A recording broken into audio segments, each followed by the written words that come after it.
What's in my hockey stick?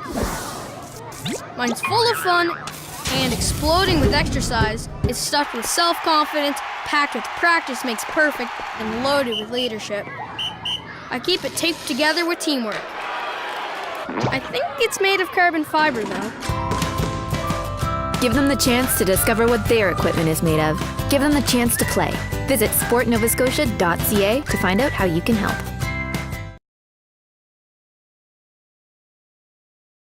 Yeah, it happened 2 years ago on January 10th, and it was, I woke up in bed and in the hospital, and they don't even really tell you they're paralyzed at first. They just they say, can you feel this? Can you feel this? And then you come to the realization on your own that like, oh, I can't feel anything or move anything. And but I think I took it pretty well, considering the way some of them, like my mother, she had a hard time with it a little bit, but and I mean the rest of my family as well. But I think because I knew what I was in and what I was feeling, and that I was the one in control, I took it better than some of the people around me. I mean, I woke up in that hospital bed and I couldn't sit up, I couldn't roll over.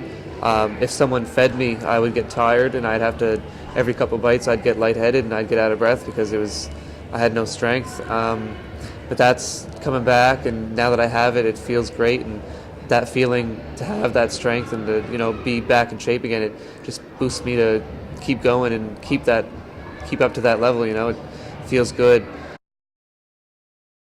We traveled at least 2 hours almost every weekend for a game. Play a lot of ice time growing up because we weren't the strongest team back then.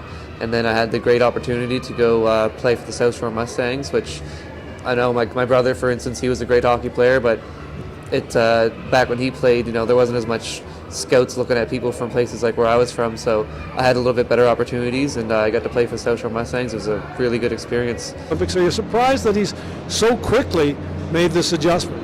Not really. I mean, obviously Ryan, growing up, always loved sports, and any kid growing up, sports is always going to be a part of their life in some way, and I'm not shocked at all that he grasped it and kind of took it and ran with it. It's good to see. What's his work ethic like? It's great. Like I said, he was, went back when he played, he wasn't a guy that was ever going to be on the power play or run the power play for us, but you knew you were going to get 110% from him on the ice, and I'm not surprised at all that he's taken that with his new challenge. Usually it's my coach usually has like a 6-year plan with his athletes, and like it's about 6 years until you reach your full potential. And but right off the bat, as soon as he saw me, he knew I was pretty strong for my level of injury for my classification. So I have a little bit of an advantage in some ways, and we just not immediately I suppose, but a month or so in, we just decided, look, I think we can make it to the Paralympics in Rio. I mean, I'm not going to medal, probably not going to stand out or anything, but it'd be a good experience to be there, and so that's the goal, I guess. It's definitely been a steep curve, especially in the first year. Within 1 year, he made the World Juniors team, which was big. He started out for the 100 meter at 26 seconds and is now down to under 20 seconds. So we got a 6-second improvement. Usually that's what happens. It's nice. It gets harder now, obviously, as we get faster. But no, he's progressing well. If his health and everything plays with us, I'm looking forward to even more progression. I think his strength, he came in with a very good basic strength already and a good mindset too. I think having the hockey background definitely helped, just knowing what needs to be done in order to compete at a high performance level. So he's got the right attitude, he's got the commitment, and he's got just a basic fitness that he came in with at first already. Well, I'm a short distance sprinter because quadriplegics mostly, and a lot of the time people who are T6 injury and higher, their nervous system is it's all messed up and out of whack, so I don't sweat, so longer distances and like heat and things like that I don't do well with because I start to overheat. My heart rate, it's hard to get my heart rate up as much, so also I got a lot of fast twitch muscles, and I'm not really an endurance person from the get-go, so we just stick to the short sprints where I can give a short quick burst of energy, and then that's it.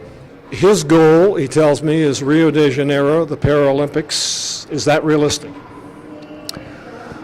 Well, like I said, health is a big factor. Especially with wheelchair athletes. There's some other health things that come along with a spinal cord injury.